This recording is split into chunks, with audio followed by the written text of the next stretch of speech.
Hi, and welcome to another Strat Equity Portfolio Update.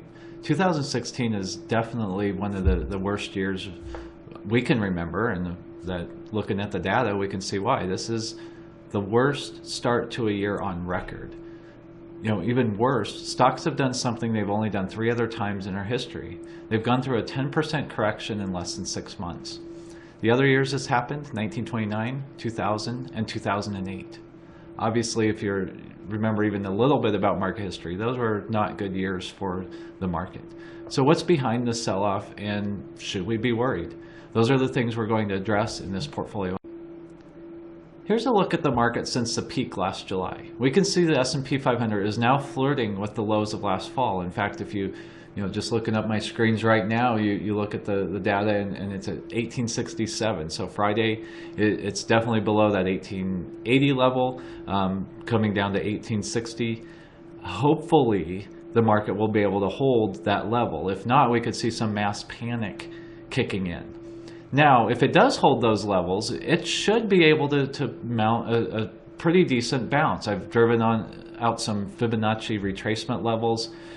For those unfamiliar with that, it's just kind of the theory that the market moves in cycles, and you think of it as the bouncing ball theory, where the bounces all can go in different waves, and sometimes you can get enough of a drop where it goes 100%. I don't think that's going to be the case this time around, mainly just based on the fundamentals. So we could be looking at a market that stays below S&P 2000 for quite some time. Let's take a look at some of the issues behind the selling to get a better idea of why I don't think it's going to be that great of a year. First of all, you got to look at the way portfolio managers manage the money. We'd like to think that us as individuals, and even us at Strategic Equity, where we're managing $400 to $450 million, that we control the markets. We really don't. It's the large institutions out there. So you got to look at how portfolio managers look at things. And first of all, you got to look at how they're evaluated. For whatever reason, managers are evaluated based on the calendar. We call that a framing bias, because certain investments do well during good market cycles and certain investments do better during other market cycles. And sometimes those cycles, in fact, most of the time, they cross a calendar. But knowing that, and knowing if they aren't keeping up with certain benchmarks by the end of the year, portfolio managers tend to change the way they manage money in the fourth quarter versus the first quarter. So in the fourth quarter, we saw portfolio managers basically buying large cap growth, things that could help them have a little bit better close to the year. But then when the new year starts, they have to take a look and say, where is the best place for our money now? And what they looked at when they started the year was really 2 things. The relative valuation level. We talked about this back in December on our portfolio update call, and we talked about the opportunities developing in high yield bonds. I took it a little further and said, let's look at the stock yield. This is essentially the earnings yield, which is earnings divided by price, plus the dividend yield. And you could see it's right around 6%. But then you compare that to, say, a high yield bond, which is now approaching 9%, and you say, well, where would I rather have money? And you look at the chances that dividends could go down as far as stocks go, and the default rate, even right now it's priced in at about 6 to 7% default rate.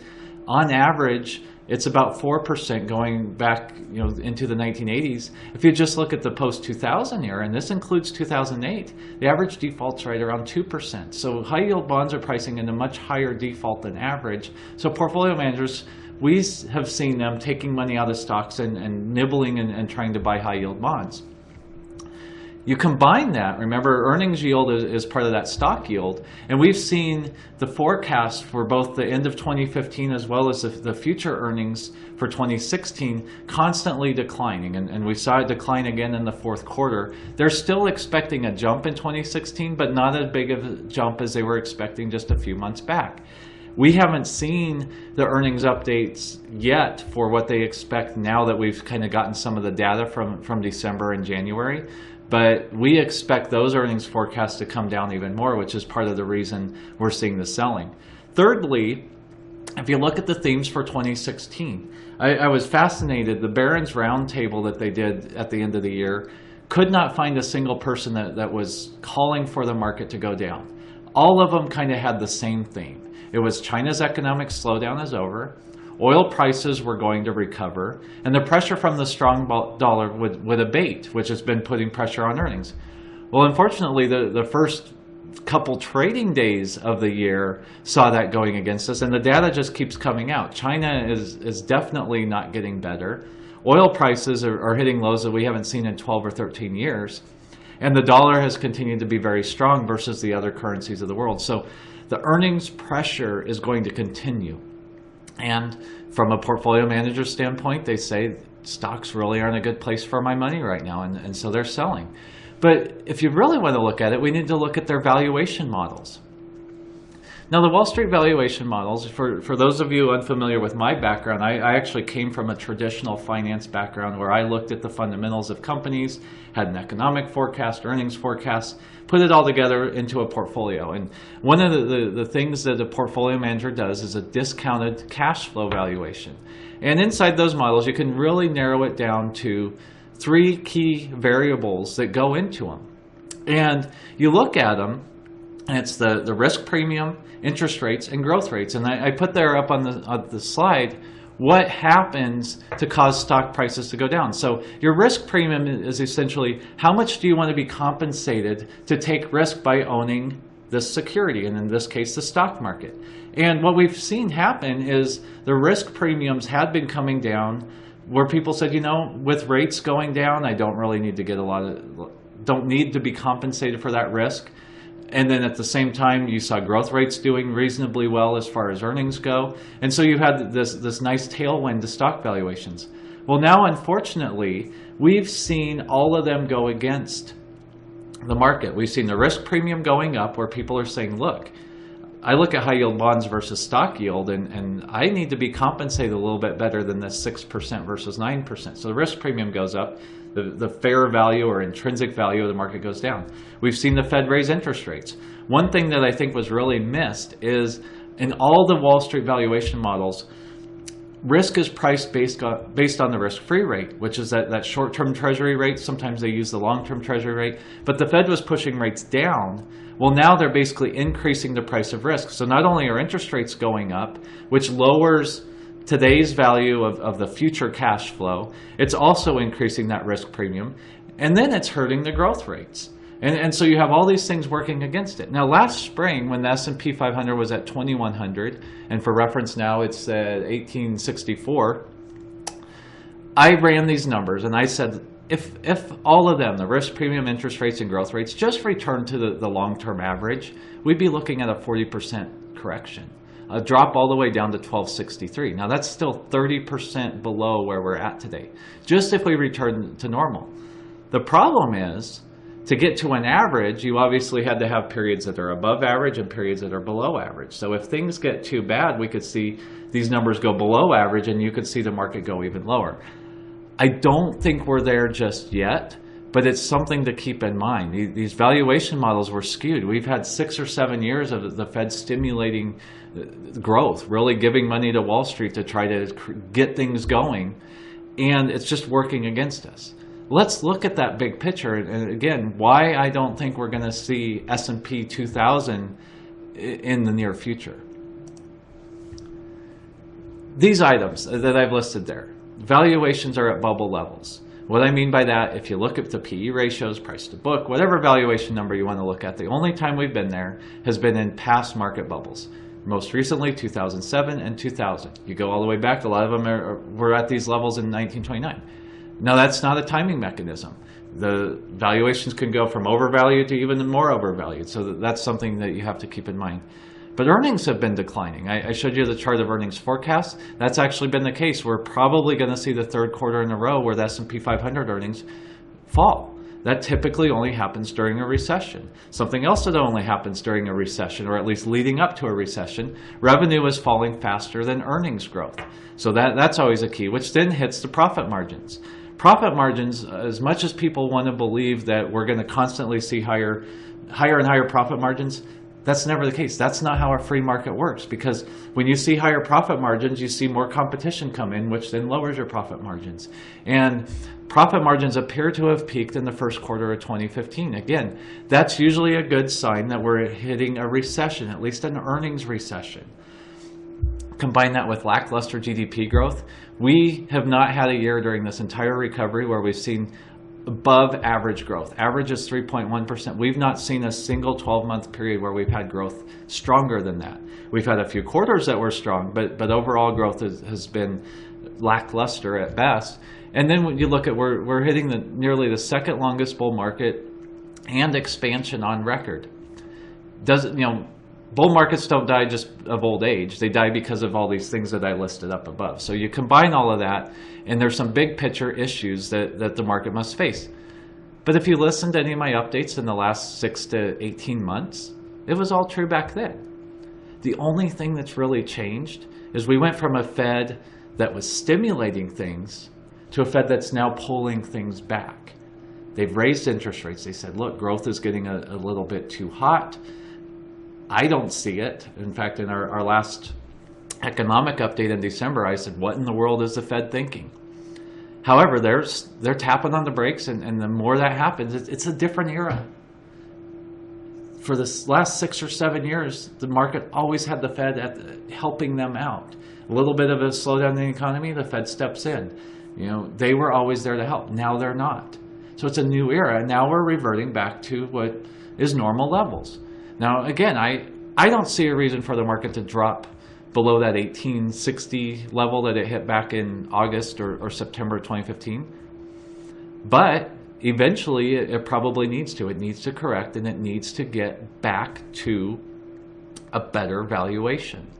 And that's really the key. I was on a radio show in North Carolina last night, and the host asked me, do I have any picks? What are the best opportunities I'm seeing in the market for 2016? I said, well, at the present time, I'm going to give you one ticker symbol, CASH, cash. Now, obviously, I'm not recommending you take all your money to cash. I don't even know your personal situation. But for us at Strategic Equity, especially our conservative clients that are in our income allocator and tactical bond accounts, I don't know where else to go where it doesn't face these big picture issues right now. Now, coming out of this, there are going to be some tremendous opportunities to make some gains that, they call them generational gains. It would be the third time in my career, so obviously a little bit better than generational gains. But, gains you only get every, 7 or 8 years. Only those opportunities come about when you get valuations at the other end of the extreme. Valuations right now are up here. We want to get them down here to take advantage of those opportunities. And so for that, in our more conservative accounts, it means a whole lot of money sitting in cash, short-term bonds, treasury bonds, things like that. Again, I don't know your personal situation, but that's something that we've done. We went there back in December, as we talked about in our last portfolio update in those accounts. On the growth side, it's not saying the sky is falling just yet. It's still saying this is a normal correction. Now, remember what I said, though. The last time we had two 10% corrections in such a short amount of time was 2008. Before that was 2000. Before that was 1929. So our growth accounts still say there might be a little bit more to go. But big picture, if things break below that 1860, rather than panic, we'll do what those programs have done only during bear markets, which is hold a whole lot of cash even in our growth accounts. Again, we're not there yet, but we may be. For now, I just say be careful, tread lightly. It's not a time to be taking big chances, especially if you don't have a 15 to 20 year time horizon with your investments. It's dangerous out there. Bear markets are dangerous. Bear markets are scary. But if you have a plan going into it, you have a plan to take advantage of the opportunities that are created. And that's what we do at Strategic Equity. Now, our website was specifically created during the 2008 crisis to deal with all this uncertainty. We had requests. I was sending almost daily email updates, and finally we said, we'll just put it on the website for all to see. And it's still there. You can go to stratequity.com. whether you're a professional or an individual investor, click on it once. We just need to verify you're an investor. Really, you've read our disclaimers. You'll get an email. It'll be the only time we contact you. Unless you want to be contacted, then you let us know. And from there, you get that confirmation email that you're not a robot. And you could go daily to my traders blog. If you don't want to register, I will put my market updates on there. We do a weekly podcast that shows up on our homepage at stratequity.com. Whatever you're looking for, we're there to kind of see through the noise. You know, I find it interesting. I have Bloomberg on the TV right behind me right now.